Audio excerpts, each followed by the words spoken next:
كل مرة أغير هدومي قدام ابني يضحك ويركز جدا، وأوقات بيلمس أجزاء مش مفروض يلمسها. هل دي تصرفات مش طبيعية؟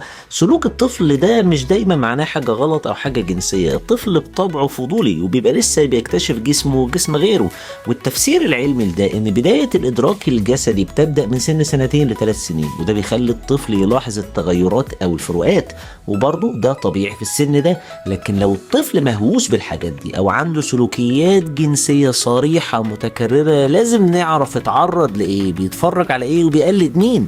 نصيحتي هنا هي إننا نعلم ابننا بهدوء عن الخصوصية، ومن بدري نقفل الباب وقت تغيير الملابس، وما نعملش الضحك أو الفضول كجريمة، بس برضه نراقب التصرفات دايما. أنا دكتور يوسف، استشاري طب الأطفال، وبكرة هنتكلم عن حاجة بتحصل كتير مع الأطفال اللي عندهم توحد. ابني بيكرر نفس الحركة طول اليوم، هل ده طبيعي؟